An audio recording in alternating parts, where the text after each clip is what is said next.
सरकार ने बिजली बिल बकाया को लेकर पहले ही सख्त रुख अपनाते हुए कड़ी कार्रवाई के निर्देश जारी किए थे, लेकिन इसके बावजूद भी बिल भरने वालों की संख्या में कोई खास बढ़ोतरी नहीं हुई।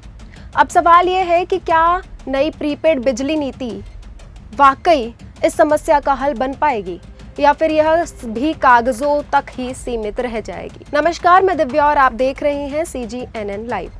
छत्तीसगढ़ में बिजली व्यवस्था को लेकर सुधारने के लिए सरकार अब एक और बड़ा कदम उठाने की तैयारी में है। जी हाँ, प्रीपेड बिजली नीति लागू करने की दिशा में तेजी से काम किया जा रहा है। इसमें उपभोक्ताओं को पहले रिचार्ज करना होगा, तभी बिजली का उपयोग कर सकेंगे। जैसे हम मोबाइल रिचार्ज के लिए करते हैं, उसी प्रकार से बिजली के बिल का भी पहले भुगतान होगा, फिर जो होगा आपको सेवाएं मिलेंगी। वहीं शुरुआत सरकारी विभागों से की जा रही है, जहां लंबे समय से भारी बकाया राशि जमा है।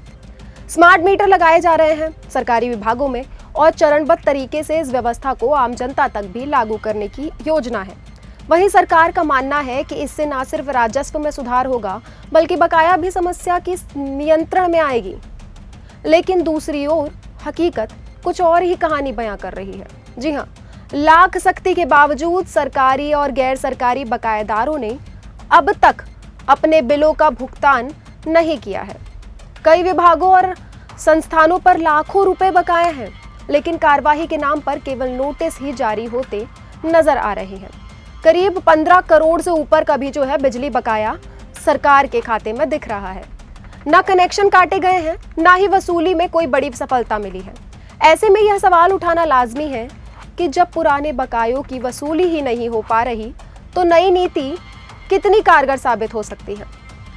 अगर हम आंकड़ों पर नजर डालें तो स्थिति और भी गंभीर नजर आती है। जी हाँ, प्रदेश में हजारों उपभोक्ताओं पर करोड़ों रुपए का बकाया है। सरकारी सेक्टर में ही बकाया राशि हजारों करोड़ तक पहुंच चुकी है।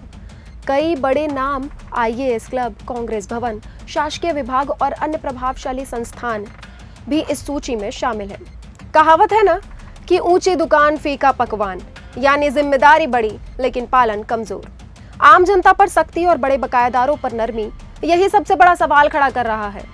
अब ऐसे में सबसे बड़ा सवाल यही है, क्या प्रीपेड नीति सच में लागू हो पाएगी, और अगर लागू होती भी है तो क्या इससे बकाया की समस्या खत्म होगी या फिर नई चुनौतियां सामने आएंगी।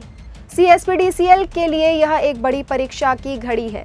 आने वाले समय में कंपनी क्या सख्त कदम उठाती है, क्या बड़े बकायेदारों पर भी कार्रवाई होगी या फिर यह मामला यूं ही चलता रहेगा, इस पर सबकी नजर टिकी हुई है। अगर आपको ये खबर महत्वपूर्ण लगी हो तो इसे लाइक करें, शेयर करें और अपनी राय कमेंट में जरूर बताएं।